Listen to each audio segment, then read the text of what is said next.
మంత్రుల మధ్య సమన్వయం లేదా? ప్రభుత్వం ఇరకాటంలో పడినా పట్టించుకోవటం లేదా?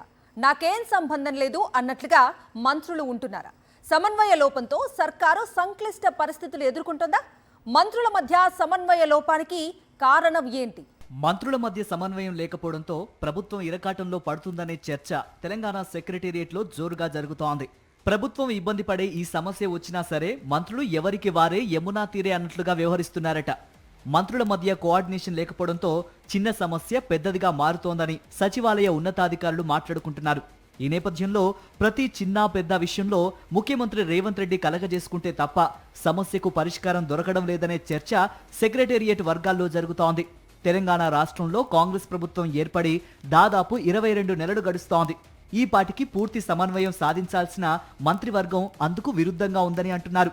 ప్రభుత్వం ఇబ్బంది పడే ఏ అంశం వచ్చినా నాకెందుకులే అంటూ మంత్రులు ఎవరికి వారే అన్నట్టుగా వ్యవహరిస్తూ ఉండటం పట్ల అధికారులు ఆశ్చర్యం వ్యక్తం చేస్తున్నారు. వ్యవసాయ రుణమాఫీ లాంటి అంశం తెర మీదకు వచ్చినప్పుడు కొందరు మంత్రులు రుణమాఫీ అయింది అంటే వ్యవసాయ శాఖ మంత్రి తుమ్మల నాగేశ్వరరావు కాలేదని ప్రకటన చేయటం గతంలో ప్రభుత్వాన్ని తీవ్రంగా ఇరుకున పెట్టిన సంగతి తెలిసిందే.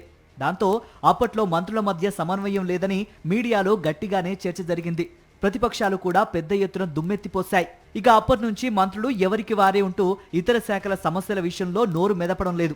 ఏదైనా ఉంటే ఆయా శాఖల మంత్రులు చూసుకుంటారులే, మనకెందుకులే లేనిపోని తగాదాలు అని ఊరుకుంటున్నారట. దీనికి నిదర్శనమే యూరియా కొరత సమస్య.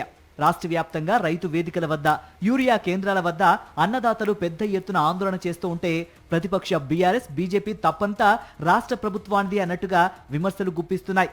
ఈ నేపథ్యంలో విపక్షాలకు గట్టిగా సమాధానం చెప్పాల్సిన మంత్రులు కౌంటర్ అటాక్ విషయం మర్చిపోయారు. యూరియా అనేది వ్యవసాయ శాఖకు సంబంధించిన అంశం కాబట్టి మాకేం సంబంధం అన్నట్టుగా మిగతా మంత్రులు వ్యవహరిస్తున్నారు.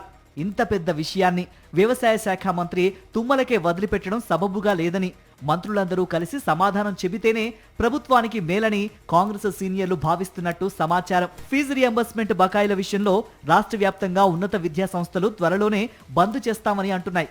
వేల కోట్ల రూపాయల బకాయిలు పేరుకుపోయాయని, ఉద్యోగులకు జీతాలు ఇచ్చే పరిస్థితి లేదని 1000కి పైగా విద్యాసంస్థల యాజమాన్యాలు వాపోతున్నాయి.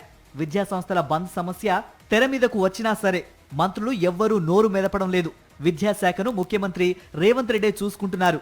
దీనికి తోడు ఫీజు బకాయిలు చెల్లించాల్సిన బాధ్యత ఆర్థిక మంత్రి బట్టి విక్రమార్క మీద ఉంది.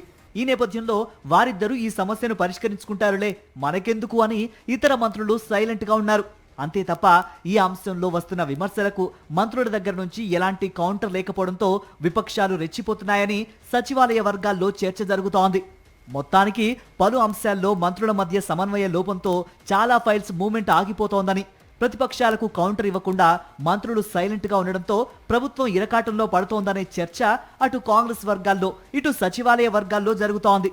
దీనిపై 1-2 సార్లు సీఎం కార్యాలయం నుంచి మంత్రులకు సమాచారం వెళ్లినప్పటికీ మంత్రుల నుంచి పూర్తి స్థాయి మద్దతు ఉండడం లేదనే చర్చ సెక్రటేరియట్ వర్గాల్లో ఉంది.